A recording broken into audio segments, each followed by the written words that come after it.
मित्रों, अगर हम भारतीय संस्कृति की बात करें तो इसमें 3 त्योहार बड़े ही प्रमुख माने जाते हैं और भारतीय लोग काफ़ी धूमधाम से इन त्योहारों को मनाते भी हैं। वो त्योहार हैं होली, दीपावली और दशहरा। होली के 8 दिन पहले से होलाष्टक मनाना शुरू कर देते हैं और होलिका दहन के साथ होलाष्टक का समापन किया जाता है। होली और अष्टक को मिलाकर जो शब्द बनता है वो है होलाष्टक। तो इसका सरल सा अर्थ है होली और 8, यानी कि होली के 8 दिन पहले के दिन। ज्योतिष के अनुसार अष्टमी तिथि से लेकर पूर्णिमा तक जो 8 दिन होते हैं, उन 8 दिनों में ग्रह बहुत उग्र होते हैं और अपना निगेटिव असर ही देते हैं। जैसे अष्टमी को चंद्रमा अपना बुरा प्रभाव देते हैं, नवमी को सूर्य, दशमी को शनि, एकादशी तिथि के दिन शुक्र, द्वादशी तिथि को बृहस्पति, त्रयोदशी के दिन बुध, चतुर्दशी तिथि को मंगल और पूर्णिमा तिथि को राहु की ऊर्जा काफ़ी नकारात्मक रहती है। इसीलिए कहा जाता है कि इन 8 दिनों में कोई भी शुभ कार्य नहीं किया जाना चाहिए।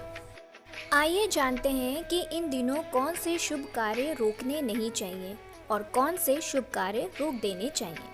होलाष्टक में किसी व्यक्ति के जन्म या मरण के कार्य को रोकते नहीं हैं। जैसे कि यदि किसी बच्चे का इस समय जन्म हुआ हो तो उससे जुड़े जितने भी कार्य हैं, जैसे यदि बच्चे की छठी है तो होलाष्टक में छठी मनाई जाएगी, उसे रोका नहीं जाएगा। ठीक इसी तरह यदि किसी की मृत्यु होती है इस समय और उससे जुड़े कार्य जो भी होंगे वो रोके नहीं जाएंगे। जैसे कि अगर शांति पाठ है, हवन है, तो वो होलाष्टक में किया जाएगा। होलाष्टक में आप नित्य पूजा कर सकते हैं, इष्ट देव की आराधना कर सकते हैं। इस पर्व में भगवान शिव की पूजा या फिर भगवान श्री कृष्ण की उपासना करना काफ़ी शुभ माना जाता है।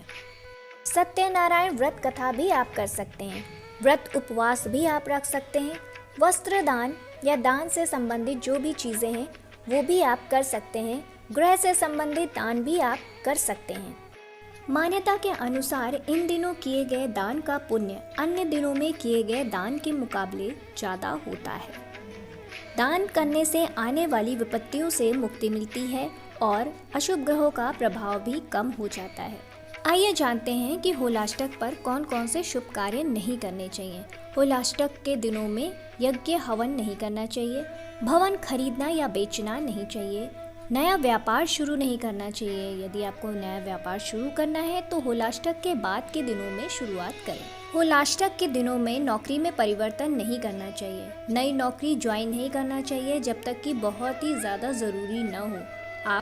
आप नई नौकरी ज्वाइन करें होलाष्टक के दिनों के बाद। सोने चांदी के आभूषण भी नहीं लेने चाहिए।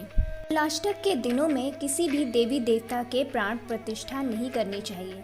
16 संस्कार जैसे विवाह, नामकरण, जनेऊ धारण करना इत्यादि कार्य नहीं किए जाते हैं होलाष्टक में। आइए अब जानते हैं कि वर्ष 2023 की होली का पर्व कब है और होलाष्टक कब से शुरू हो रहे हैं। होलिका दहन फाल्गुन मास की पूर्णिमा को किया जाता है।